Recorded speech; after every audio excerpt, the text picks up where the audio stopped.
बात करने जा रहे हैं जो झोला छाप डॉक्टरों से जुड़ा हुआ है। झोला छाप डॉक्टरों को फर्जी करार देकर जो लोग उनके खिलाफ अभियान चला रहे हैं, क्या वो सही हैं या फिर सही होने का दिखावा कर रहे हैं और असल में पूरे मजे छापेमारी के बहाने ले रहे हैं। भ्रष्टाचार के घोटाले, सीएमओ और वरिष्ठ लिपिकों की पोल खोल। पहला घोटाला, सीएमओ और उनके कुछ अधिकारी जिन्होंने अपनी ईमानदारी पर गर्व है। असल में कितने भ्रष्ट हो सकते हैं इसका अंदाजा आपको इस बात से होगा कि जब ये लोग किसी क्लिनिक पर छापा मारते हैं तो उसे फर्जी करार देकर आपके कामकाज को रोक देते हैं। इसके बाद ये उन्हीं डॉक्टरों से 5 से 10 हजार रूपए लेकर क्लिनिक शुरू करने की अनुमति दे देते हैं। क्या ये 5 से 10 हजार रूपए देने के बाद वही झोला छाप डॉक्टर रजिस्टर्ड डॉक्टर हो जाते हैं? यही नहीं, ये सीएमओ और लिपिक मिलकर अपनी निजी अस्पताल भी चलाते हैं, जहाँ गाँव के डॉक्टर पर प्रेशर बनाकर मरीजों का ट्रांसफर अपने निजी और किसी अस्पताल में करवाते हैं और फिर उन मरीजों का अनाप शनाप बिल बनाते हैं और मरीजों से बड़ा माल कमाते हैं। इनका घोटाला यही नहीं रुकता, इनके पास अपनी निजी मोनोपोली फार्मा कंपनी भी होती है, जिनकी दवाइयाँ ये गाँव के डॉक्टर से जबरदस्ती लिखवाते हैं और उससे भी मोटी कमाई करते हैं। इसके बाद भी इनकी लालच खत्म नहीं होती। इनके पास खुद या किसी निजी मित्र के डायग्नोस्टिक सेंटर्स भी होते हैं और वे गांव के डॉक्टर पर दबाव डालते हैं कि वहां मरीज को डायग्नोस्टिक सेंटर भेजें। अगर आप भी ऐसा नहीं करते तो ये आपका क्लिनिक सील कर देते हैं। घोटाले की लिस्ट बड़ी लंबी है और इन्हीं का दूसरा घोटाला, सरकारी स्तर पर हर सीएमओ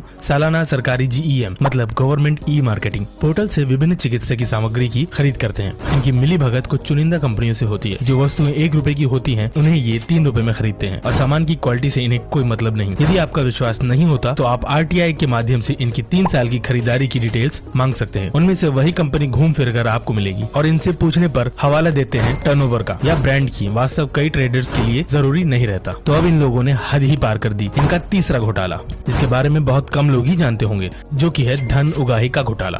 यह भी बड़े पैमाने पर चलता है। इसके लिए इनके पास दलाल होते हैं जो कि फर्जी मरीज बनाकर अस्पताल, पैथोलॉजी और क्लिनिक में जाते हैं। ये मरीज जांच कराते हैं और फिर जानबूझकर उस अस्पताल में लड़ाई झगड़ा करते हैं। फिर इनकी शिकायत सीएमओ कार्यालय में जाती है, जहां बताया जाता है अस्पताल, क्लिनिक व पैथोलॉजी के मालिक ने उनके साथ गलत इलाज किया है और तमाम तरीके के इल्जामात लगाए जाते हैं। असल में ये सब पहले से ही सीएमओ ऑफिस के बाबू और अधिकारियों का प्लान किया होता है कि अस्पताल या क्लिनिक या एवं डायग्नोस्टिक सेंटर को फंसाना है, किससे कितना रुपए लेना है। फिर यही सीएमओ कार्यालय के अधिकारी मामले को रफा दफा करने के लिए आपसे रिश्वत की मांग करते हैं। अब सवाल उठता है कि असल में झोला छाप डॉक्टर कौन है? वो जो गांव में लोगों को प्राथमिक चिकित्सा प्रदान कर रहे हैं या फिर ये लोग जो बड़े बड़े दफ्तरों में बैठकर भ्रष्टाचार और दलाली कर रहे हैं? निष्कर्ष, मैं सरकार के किसी भी नियम के खिलाफ नहीं हूँ। मेरा केवल ये कहना है कि स्वास्थ्य सेवाओं को गाँव तक सही ढंग से पहुँचाया जाए और आपके पास किसी सीएमओ, लिपिक या अन्य सरकारी कर्मचारी की घूस लेते हुए कोई भी वीडियो हो तो उसे जरूर शेयर करें ताकि इन भ्रष्टाचारियों का पर्दाफाश हो सके। हम समाज की सेवा में काम कर रहे हैं, झोला छाप डॉक्टर की वास्तविक स्थिति को सामने लाना चाहते हैं और इन सरकारी अधिकारियों की पोल खोलना चाहते हैं जो इस व्यवस्था का